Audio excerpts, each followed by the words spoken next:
IoT alebo internet veci je z pohľadu kybernetickej bezpečnosti oblasťou, ktorá je veľmi dôležitá, aj keď sa o nej možno nehovorí až tak často, ako by malo. Čo všetko pod túto tému spadá a na čo si treba dať pozor, si povieme v novom dieli seriálu o kyberbezpečnosti podcastu Share s vedúcim bezpečnostným inžinierom Checkpoint Technologies Tomášom Vobrubom a s konzultantom pre kyberbezpečnosť kritickej infraštruktúry Acura Martinom Fábrim. Rozprávať sa s nimi budem ja, Maroš Žovčin. Podcast prinášame v spolupráci s Checkpoint Research. Pani, dobrý deň, som rád, že ste prišli. Dobrý deň. Dobrý deň. Opýtam sa možno tak na úvod, pán Vobruba, IoT alebo internet veci. O čom vlastne hovoríme? Prečo vôbec to je samostatná kategória? Samostatná kategorie je to především proto, že se jedná v podstatě o jakékoliv zařízení, které je připojené do internetu. Pokud se dneska bavíme o připojených zařízení do internetu, tak většina z nás si přesně představí nějakou ledničku nebo vysavač, který si někde koupíme doma, nebo chytré hodinky. Ale v podstatě se jedná o jakékoliv zařízení, včetně zařízení, které jsou v průmyslu, včetně automobilů, nabíjecích stanic, na auta, včetně nějakých přenosových soustav. V podstatě jakýkoliv zařízení, který má něco jako IP adresa a obecně se tomu říká prostě Internet of Things, to znamená cokoliv, co se dá připojit do internetu. A jak to vlastně vzniklo? Prečo vůbec to potřebujeme jako nějakou samostatnou kategóriu? No, já si osobně myslím, že to vůbec nepotřebujeme. Jo? To znamená, jedna z těch věcí je, že se dá žít v klidu i bez Internet of Things. A je to dost moderní téma, takže já když jsem například stavil svůj dům, tak jsem chtěl, aby všechny ty věci byly prostě chytře ovládané a nějak to způsobem spolu komunikovalo, bylo to super. V konečném důsledku jsem zjistil, že ten dům sám o sobě, když nikdo není doma, tak mi s prominutím sežere 500 kg, 500 W jde jako každou chvilku, jenom prostě proto, že tyto věci si tam někde cvrlikají. Ale ve skutečnosti na to, abych si zatáhl žaluzie nebo otevřel okno, tak mi pořád stačí vypínač a pořád mi stačí ruce. Nicméně je to asi trend, kterým chceme jít z nějakého důvodu, že nám to snad usnadní život a nám to přidá práci jako bezpečákům jednoznačně. Ja som to možno myslel trošku aj inak, že na jednej strane rozumiem tomu, že chceme mať na internet pripojené ďalšie a ďalšie zariadenia, v konečnom dôsledku to dáva zmysel, že chcem mať nejaké veci, ktoré viem ovládať na diaľku a tak ďalej, ale prečo vôbec ten termín, že prečo sme to vyčlenili, že OK, tak mám počítač, jasne, mám nejaký smartfón, ale že prečo sme teraz nazvali ako keby všetko ostatné nejako inak, že nie je to vlastne súčasťou toho istého, že v zásade je jedno, že či mám napojený na internet telefón alebo chladničku alebo niečo iné. Mě asi doplní Martin, ale je to taková ta věc typu geneze. Jo? Já jsem v security už 30 let a když jsme se bavili o bezpečnosti, nainstalujeme si příkazovou řádku a na ní antivirus, kterým si oskenujeme soubory, který máme na disketě. A pak jsme se bavili o klasických počítačích, které byly připojeny do lokálních sítí. Ty jsme potom připojovali modemama, ale pořád to byly lokální sítě počítačů, ke kterým jsme si sedli doma nebo v práci a byl to prostě pořád pracovní počítač nebo personal computer, chcete-li. A dneska se nám všechno miniaturizuje, přesouvá se to velmi rychlým tempem, hlavně díky teda tahonům, jako je Apple, Google a další, Microsoft, tak se to hodně přesouvá do té miniaturizace a mobilních takzvaných wearable devices, mezi které patří mobily. Ty to vlastně se celý nastartovaly.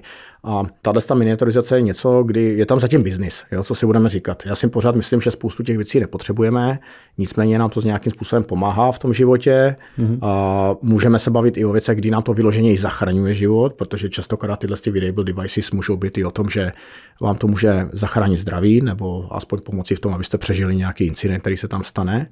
Ale jako ta geneze, že to takhle někde vyčleníme, podle mého je dána pouze tím vývojem jako takovým. Dneska ale wearables můžou být i laptopy, však dneska máme ultra laptopy a různého typu a nerozlišujeme. Asi dneska už moc nemusíme rozlišovat, ale já bych možná řekl, že základní rozdíl v tom, jestli je to IoT zařízení nebo je to počítače, v tom, že jestli vůbec umíme nějakou bezpečnost nebo nějaké věci na tom my sami prosazovat a jestli s tím umíme něco sami dělat. Jo. A s tím počítačem si umíme udělat spoustu věcí. Umíme si tam, já nevím, změnit operační systém, nastavit si ho podle svých věcí. U těch zařízení, které jsou tzv. Wearables, anebo jsou to ty IoT zařízení, to častokrát neumíme. Áno, čiže tá univerzálnosť toho, ako keby, tá možnosť do toho vstupovať versus nejaká tá jednoučelnosť, alebo taký ten vlastne, má to nejaký svoj firmware, ktorý je tam proste nastavený a ten ide. No a to je biznis. To znamená, to někdo jednou vyrobí, vymyslí to a pak to v podstatě neustále koksuje dohromady, aby to vznikalo v jiných a dalších zařízeních. Takže konkrétní příklad je, že najdete stejný firmware v dronu, DJI dronu například, a ten samý firmware, jenom s nějakýma osekejema featurema, v lepším případě, v horším případě ten samý firmware, najdete ve vibrátoru. nebo ledničce. Jo? Takže to jsou jako... To nikdo se nad tím příliš nezamýšlí a většinou se to zamkne přesně proto, abyste si příště koupili zase jejich zařízení, nebo používali jejich aplikaci, nebo platili za jejich aplikaci. A ja si myslím, že to je hlavne o tomto. No a my sme teda ale chceli hovoriť hlavne o tom bezpečnostnom aspekte celého tohto segmentu. Pán Fabri, ako to vy vnímate? Čo je najdôležitejší bezpečnostný aspekt tohto IoT segmentu? Najdôležitejší bezpečnostný aspekt je ten, ako už Tomáš povedal, že je to biznis a ten biznis je veľmi rýchly a dynamický a veľmi agilný. To znamená, čo najviac vyprodukovať pre čo najväčšiu masu. Tie IoT by som nazval, ja som študoval elektriku za mojich mládí, za môjho mladého času a v princípe bol veľký problém s takýmito akože smart zariadeniami v minulosti kvôli veľkosti čipu. A teraz zažívame v princípe mikroprocesorovú revolúciu, to znamená, že tá veľkosť tranzistoru sa značne zmenšila. Čiže bol problém v zmysle, že sa nedali vyrábať? Bol problém v tom zmysle, že to bolo hrozne veľké a hrozne veľa energie to skonzumoval. A to hovoríme o akom období asi? To bolo 90. roky, 92, 5. Čiže už tedy Ja som robil radioamatérske nejaké veci do Škodoviek a proste a rôzne spektrálne analýzéry a zosilňovače. To boli obrovské škatule, ja som ešte zažil proste elektronkové zosilovače, ktoré sú výborné doteraz kvôli dynamike, ale tam nechcem zachádzať. Ale IoT podľa mňa vzniklo pretože došlo k tej miniaturizácii, ako Tomek spomenul, a to otvorilo brutálne veľké dvere, pretože v malých hodinkách máte teraz taký výkon, ako ste mali, dajme tomu, v 586 alebo v 486 počítači niekedy v 90. 85. Hej, takže je to obrovský náraz výkonu. No a tí výrobcovia zistili, že s tými zariadeniami sa dajú robiť špecializované veci.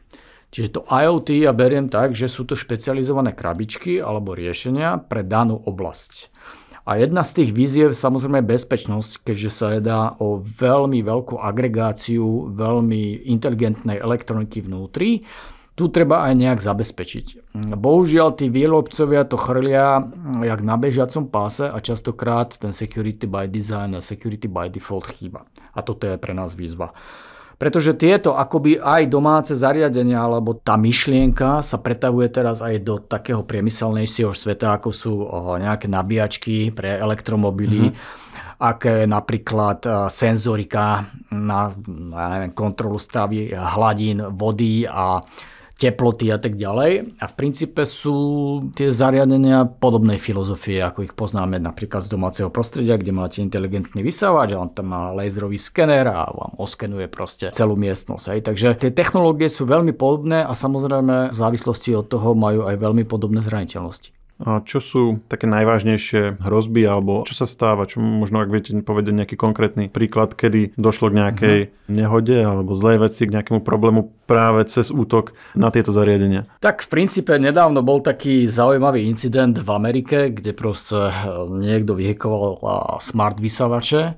V domácnostiach? V domácnostiach a jednoducho tie zariadenia sú pripojené všetky do cloudu. To znamená, že máte apku na smartfóne a jednoducho, keď je ten cloud zle zabezpečený a dostane sa vám tam cez API niekto nejaký prístup alebo zneužije proste nejaké vstupné credentials, tak je to problém potom pre toho výrobcu a potom ovládne tie koncové zariadenia. Čiže A čo sa tam stalo, keď sa na ne nahekoval? V princípe ovládal vzdialené všetky tie zariadenia remotné vzdialené. Čiže vedel ľuďom akože... Vedel ich odparkovať, vedel ich poslať kam nemal a tak ďalej. Vedel ich, ako by oni boli v nejakom chaos móde.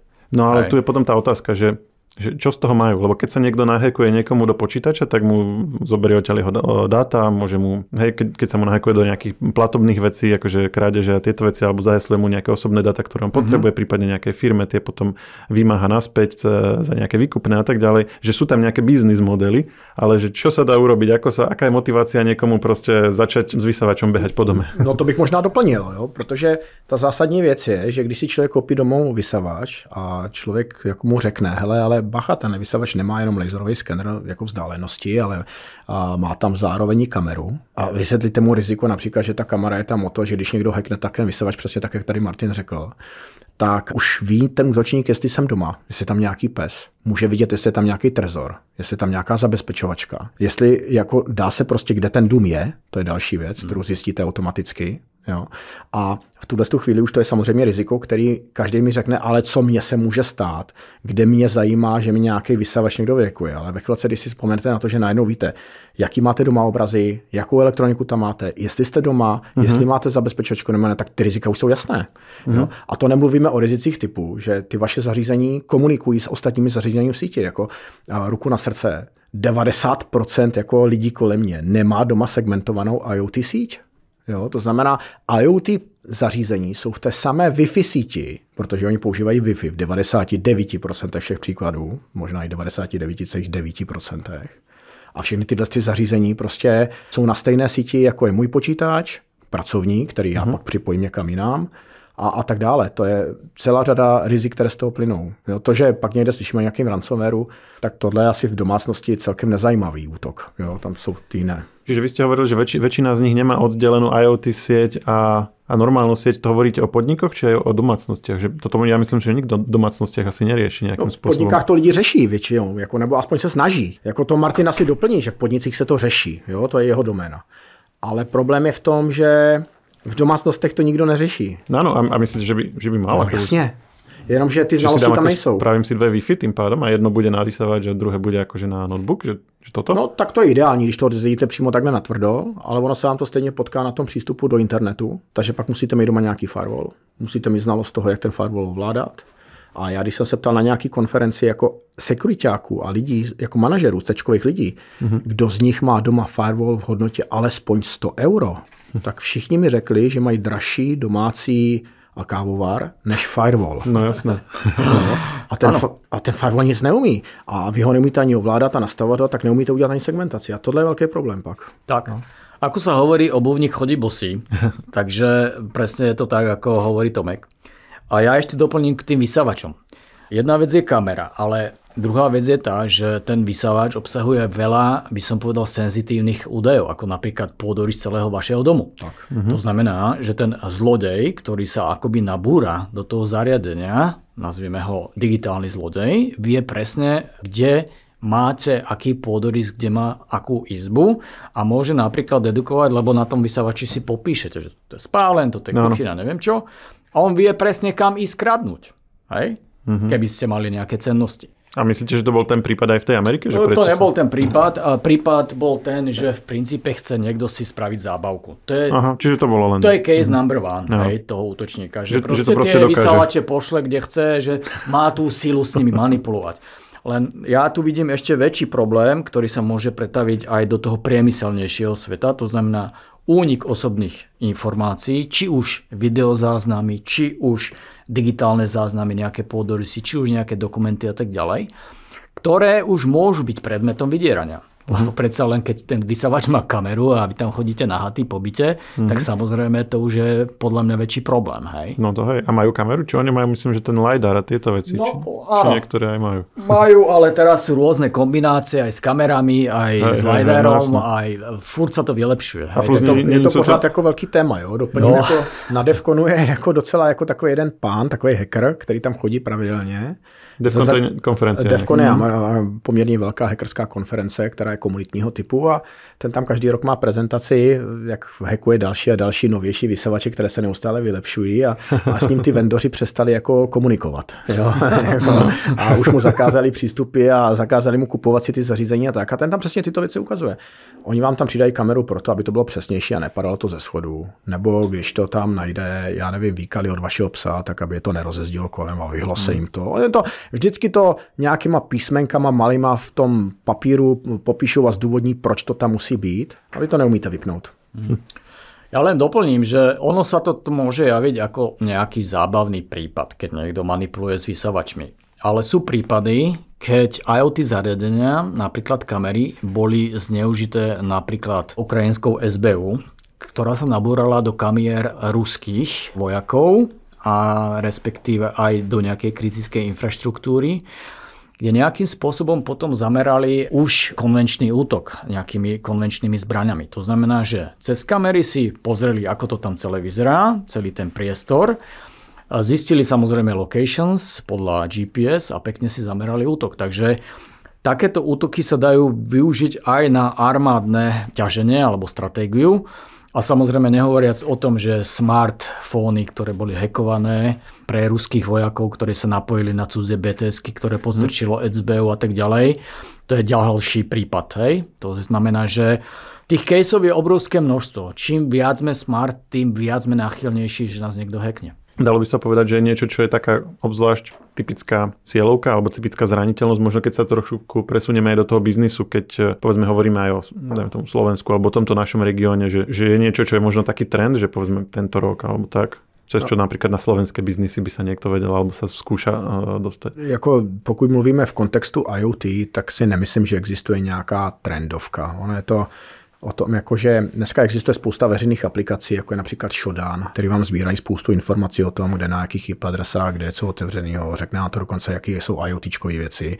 Dokonce průmyslově si tam dozvíte, že jsou tam nějaký VNCčkový servery, který ovládají nějaký čističky vod a podobně. To byl nedávný případ celkem. Čiže sa vlastne do tej siete dostane a zistí, čo všetko je na ňu popripájané a pozrie si, čo z toho sú nejaké IoT zariadenia. A nemusí, to udělá automat za něj. To znamená, ten člověk jako jenom přijde, slepě vystřelí a ono to tam zrovna padne. To si myslím, že je takový ten typický příklad. Jako málo kdy se asi stává, že by to bylo na míru, že vám někdo chce vyhekovat jako váš vibrátor doma nebo vysavač, jo? Ale jako případ, který se stal v Japonsku, je, když najednou zjistíte, že chytrý vibrátor používá nějaká super hvězda, která je v Japonsku jakoby poměrně jako zpěvačka, která je známá, a najednou víte, na kterém hotelu je a že tam používá toto zařízení, tak už to super není. Jo? Takže jako asi není úplně trendově jako toto daný. Trendy jsou určitě ty kamery. Podle mého kamery to je jako věčné téma, jako fyzická bezpečnost a jejich ovládání. A to, co říkal tady Martin, má obrovský přesah právě do toho válečného konfliktu, to je jako podle mě taky teďka hodně trendy. Ať už vidíte ty drone wars, to je mimo jiné další téma prostě IoTčkových věcí, kdy spolu bojují, jak se ruší, jak se to dá ovládat, jak spolu bojují v podstatě jednotliví prostě roboti už dneska. To je IoTčkový zařízení, to není nic jiného. A druhá věc, která tam je, tak jsou v našem případě teďka je trendy, určitě jsou elektronabíjecí stanice pro vozidla. Čo sa tam dá spraviť, keď niekto napadne že zničí to auto, že prepálí baterku, alebo naopak, že ju vypne, alebo čo zvyknú s tým robiť? Jako bavme se v kontextu peněz. Jo? To znamená 100% je to o krádež elektřiny. Jo? To znamená, jako ten největší je to, jako, že přijedete a nabijete si prostě zadarmo. Nabíjanie zdarma, presne. Ano, přesně tak. A nebo na úkon někoho jiného. Jako, nebo to použijete jako dosou, jako že jste konkurent a tu stanici odpojíte. To znamená, neumíte si tam nabíjet. To jsou asi ty nejtrendovější rizika, které se neobjeví. Ale nabíjení zdarma je strašně jednoduchý dneska.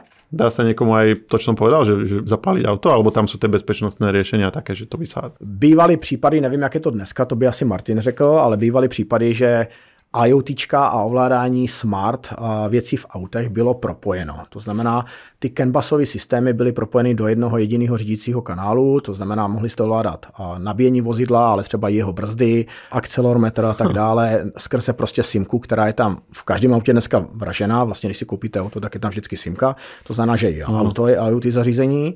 Takže jako byly vlastne případy... Teraz je to európske usmernenie, že vlastne všetky nové predávané auta majú takéto SOS tlačítko a to je vlastne tiež SIM karta vnútri. No a tam se pár let zpátky ukázalo, že to taky na to kašlali, na tu bezpečnost. A do jisté míry kašlou dodnes, jo, jako což nedávno vlastně unikly.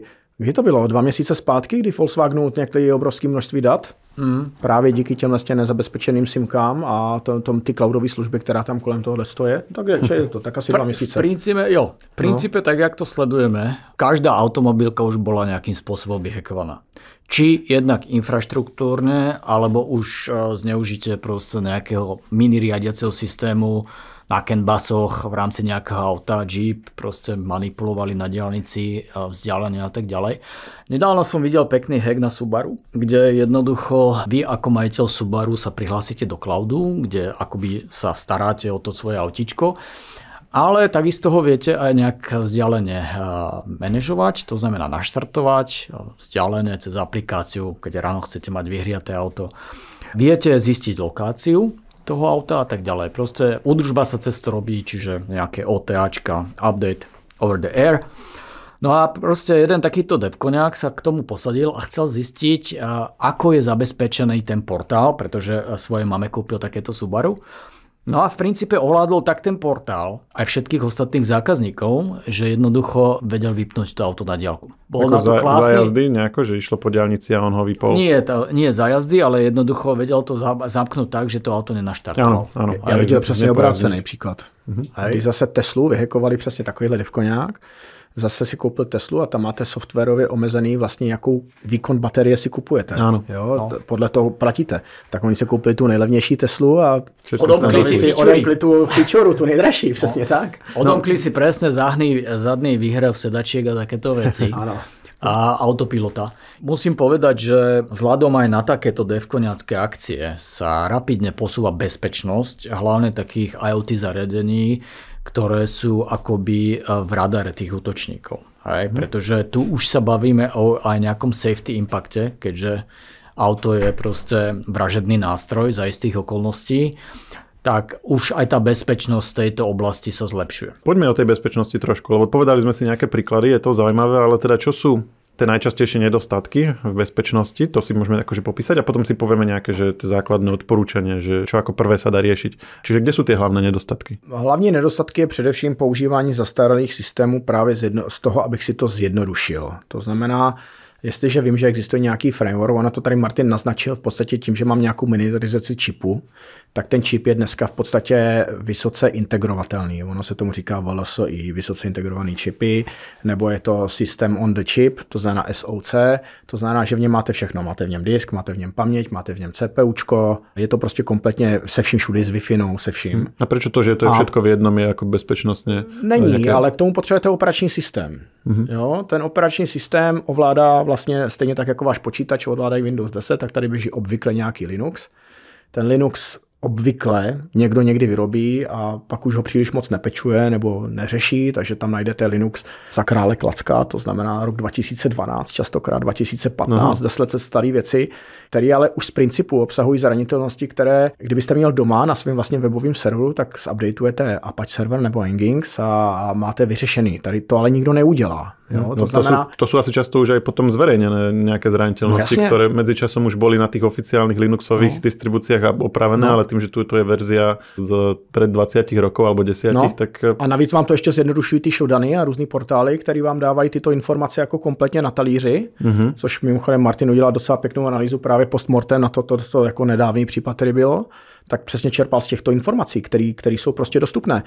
Takže vlastně útočník to má zjednodušené. Toto je ale ako keby popísanie stavu, ale ťažko z toho vyvodiť nejakú radu alebo niečo. To je vlastne len vysvetlenie toho, že prečo je to zraniteľné, ale že čo s tým? No většina vendorů, ať už je to průmyslový, třeba Siemens, jako i Honeywell a další, mají svoje ABB, mají svoje vlastní organizační struktury, které se zabývají kybernetickou bezpečností a integrují, to jsou ty lepší, kteří integrují tu bezpečnost nějakým způsobem, ať už do těch protokolů, anebo i do těch samotných zařízení. Protože ono to není častokrát jenom o těch zařízeních, ale i o těch protokolech. Čiže vyberať spoločnosti, ktoré toto berú vážnejšie pri kúpe tých IoT zariadení? No ano. No a typicky se vyhnout Číňanům. Tak, což je těžký. Čož je těžký. No, Tomáš tu už načal tzv. Industrial IoT alebo OT svet, kde od roku 2027 už bude silná regulácia, ktorá sa volá CRA. V Európskej únii. Cyber Resiliency Act, ktorý definuje, že ten security by design a security by default nie, že bude na nejakej friendly báze, ľubovoľný, ale bude povinný. Hej? A pre asi nejaké konkrétne podniky, nie? Pre konkrétnych výrobcov, ktorí dodávajú prvky smart zariadenia pre kritickú infraštruktúru, sú tam presné dopadové kritériá a už sa nemôže stať, že do toho industriálneho sveta príde nejaké nezabezpečené zariadenie. Čiže ako občan EÚ si bude môcť kúpiť ten čínsky vysavač, ale že povedzme elektráren si ho nebude môcť objednať k sebe. O vysavači nehovorím, teraz tu hovoríme na margo tých OT a nejakých riadiacich komunikačných komponentov, ktoré už budú mať, ako máte CE vzadu pečiatku CE, tak tam bude CRA pečiatka a tam ten priemysel už si môže byť istý, že má to nejaké robustné opatrenia kybernetické. To môže byť třeba to auto, o ktorom sa bavíme. Čiže napríklad to auto. Ale čo sa týka IoT smart zariadení, teda v našom domácom svete, tak tam to ja vidím veľmi špatne.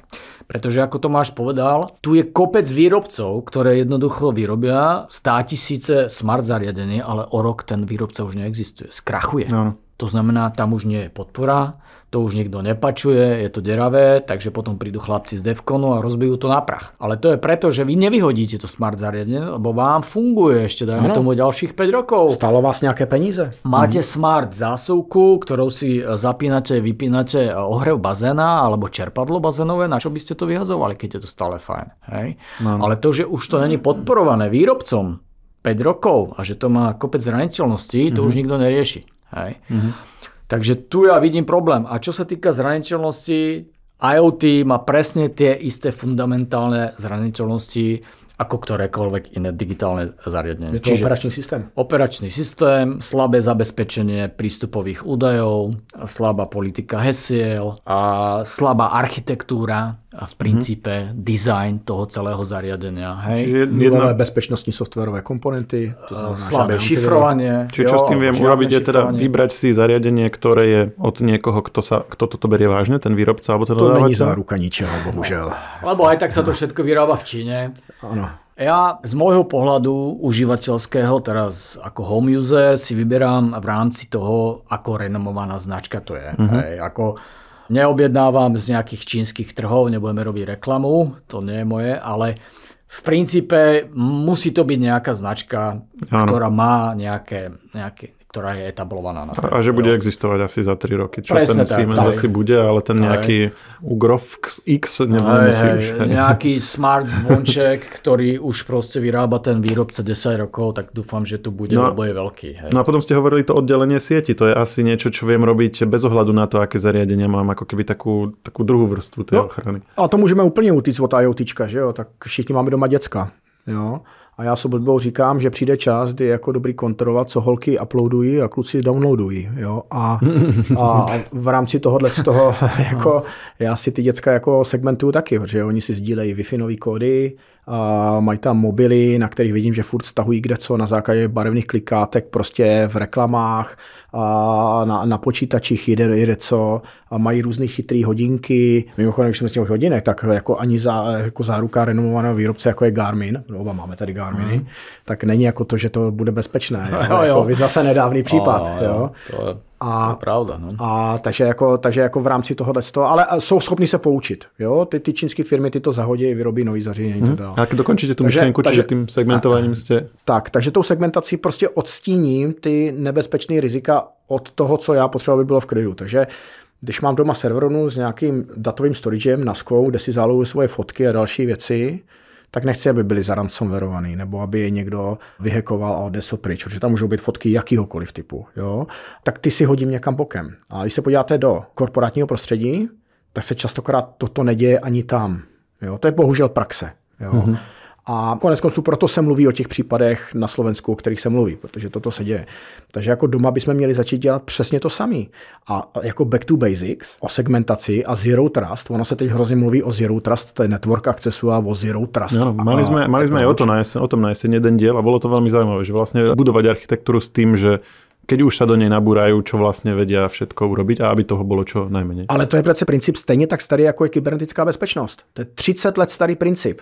To není nic nového, jenom to někdo hodil na papír, udělal k tomu nějakou normativní několika stránkou záležitost, kterou někde na NISTu popsal, řekl, že k tomu existuje nějaký koncept a dal tomu nějaký framework, ale ten princip je pořád stejný. Jestliže chci prostě mít udržený svoje peníze v bance, tak nebudu sdílet s nikým piny a platební karty. Ano. Jestliže nechci prostě nějakým způsobem, aby mi hacker ukradl moje fotky, tak si je musím nějakým způsobem zabezpečit. To je... A čiže na internet veci môžeme aplikovať ten Zero Trust práve tak, ako na všetky tieto ostatné veci. Já si myslím, že tam neexistuje žádný jako speciální pravidlo. Tady je jako pravidlo keep it simple stupid a hlavně používej hlavu. Čo v rámci IoT je vlastne to kľúčové a na čo by mali myslieť tí, ktorí nás počúvajú a sa ich to týka, najmä ak sú povedzme z biznisového prostredia alebo aj celkové. Pojďme se podívat na to, kdo nás vlastně bude poslouchat. Jako nás nebudou poslouchat jenom lidi s domácím vysavačem chytrým, ale budou nás pravděpodobně poslouchat i ti decision makeri, to znamená ten C-level management různých firem. A já ve své praxi neustále potkávám diskuzi typu, a jak mám chránit svoje IoTčkové zařízení. Že jsou to kamery nebo cokoliv, co si člověk přinese do práce a napojí se na nějakou Wi-Fi a podobné věci. V základu vždycky existují technická řešení, ať už procesní, anebo vyloženě opravdu už tvrdě technická řešení, jakým způsobem to mít pod kontrolou.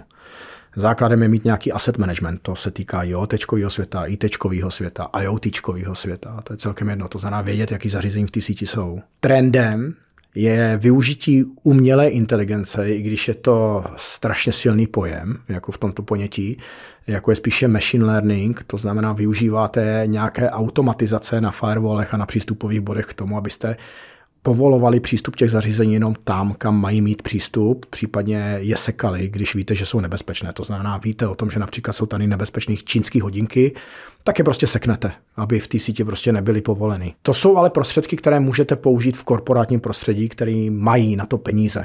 Mají na to možnost udělat si ty regulace, mají na to možnost prostě si koupit ty technické prostředky. Doma musíte asi spolíhat fakt na to, co říkal Martin, to znamená na to, abyste si koupili renomované zařízení. Častokrát ale ani to není záruka ničeho. My jsme tady řešili Solax například, to je jako poměrně známá firma, bohužel jako je tam velké bezpečnostní riziko z mnoha stran. Nemluvím o tom, že když přijde k válce mezi Čínou a zbytkem světa, tak nám to všechno vypnou. Jo?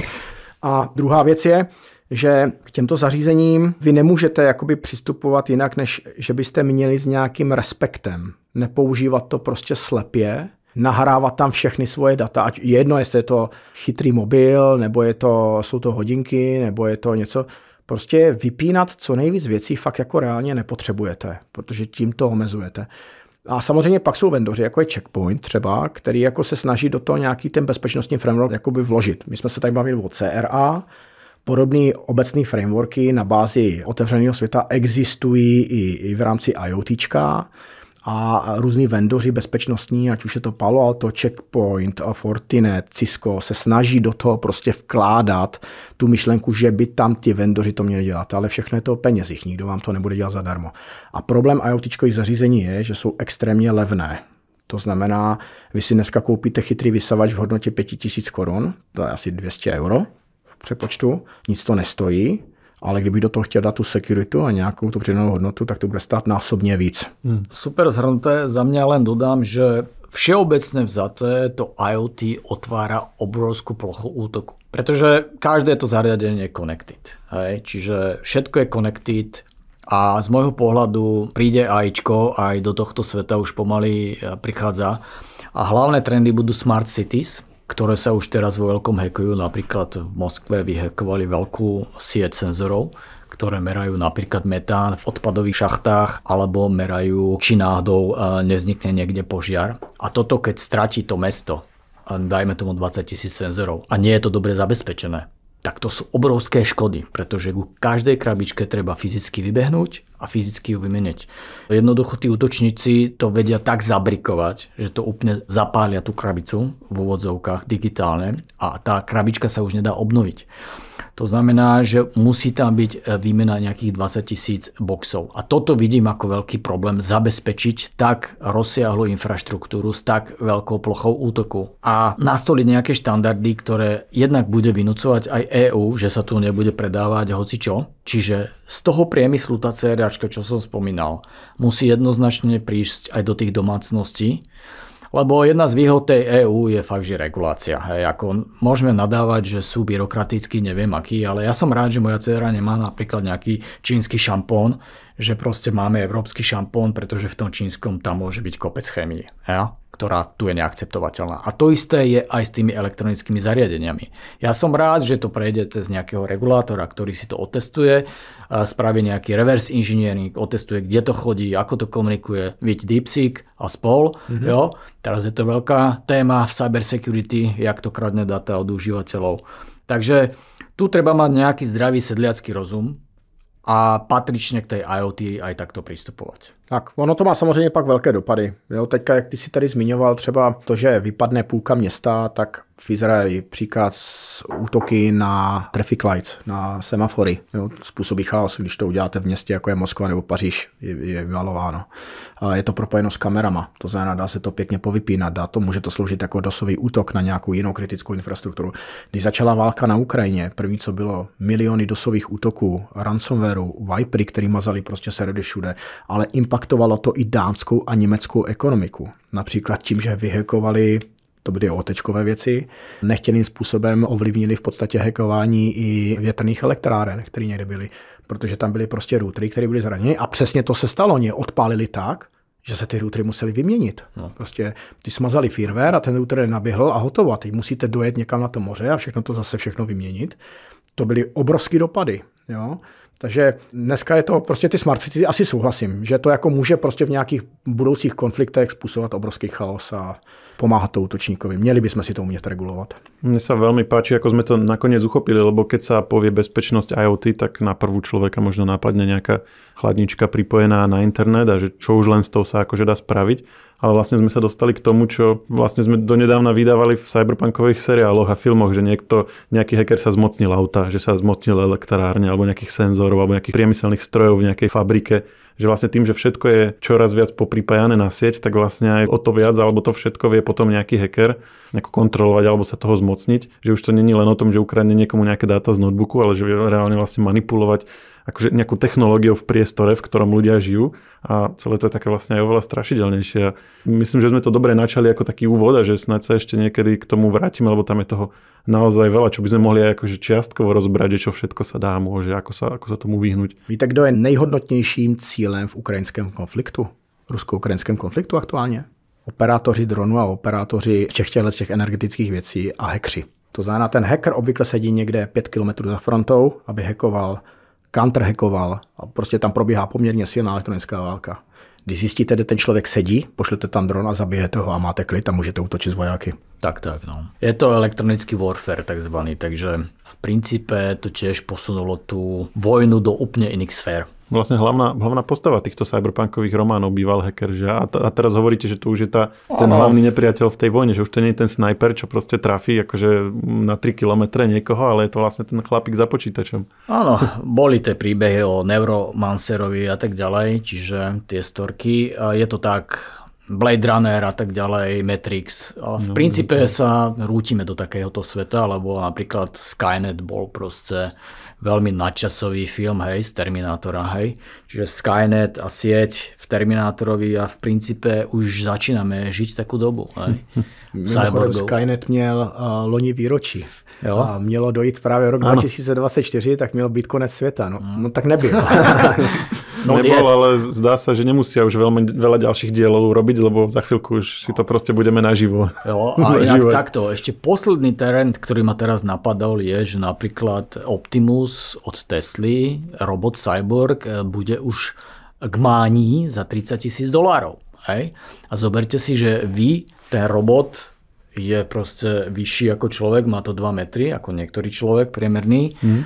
Môžete ho tak naprogramovať, že proste niekoho zabije. No, máte doma vlastne humanoida a vy spíte, myslíte si, že ako ste doma zabije v bezpečí? Vás, alebo zabije suseda, alebo proste máte s ním nejaký konflikt, tak ho tak nemusí proste... sa niekto vlámať cez dvere, stačí, keď sa nahekuje do humanoida, čo tam sedí v byte a nabíja sa na nabíjač. No, on nepoužívá Wi-Fi, ktorú máte doma. On používá Starlink. No. Čiže toto ešte bude zaujímavé, hej, humanoidy, roboti, domáci roboti, ktorí akože ja to vítam, pretože môžu pomáhať starým ľuďom napríklad s nákupmi, hej, ale samozrejme je to dvojsečná zbraň. Někomu drbne a přes Starlink dá příklad všem, to už tady byl zase takový film, že? AI se to jmenovalo, nebo jak se to jmenovalo, tak to je přesně, někomu takhle drbne v hlavě a najednou všechny tyhle roboty prostě pošle proti svým pánům. Áno, no to, že nie jedného nahekuje, ale vlastne všetkých, alebo všetkých v jednej budove a teraz všetkých tam uväznia vnútri a už... Tak, to bude pekná armáda teda. Wow, tak to máme ešte o čom nahrávať. Stejně tak máte tanky dneska, bojová vozidla, tohle všechno je dneska už tak, aby tam nemuseli sedět lidé, droni, letadla, do vesmíru lítají zařízení, které nemají lidskou posádku a jsou řízeny umělou inteligencí. Dneska máte zbraňové systémy, které jsou řízeny umělou inteligencí, v tom jsou vepředu na špičce Izraelci, kteří si teda chrání to IoTčko poměrně silně díky těm věcem, ale ten svět je propojený. Pán Voburba, pán Fabri, ďakujem, že ste prišli. Ďakujeme za pozvanie, dovidenia. Taky ďakujeme moc, nashledanou. Počúvali ste technologický podcast Share. Túto epizódu, ako aj všetky ostatné, nájdete práve v tomto podcastovom vlákne. Stačí si vyhľadať technologický podcast Share v ktorejkoľvek podcastovej aplikácii, na Spotify, na YouTube, kdekoľvek, kde ste zvyknutí podcasty nachádzať. Ak nám chcete niečo odkázať k tejto téme alebo celkové, stačí nám napísať na podcasty@žive.sk. A to už je naozaj všetko a počujeme sa opäť niekedy na budúce.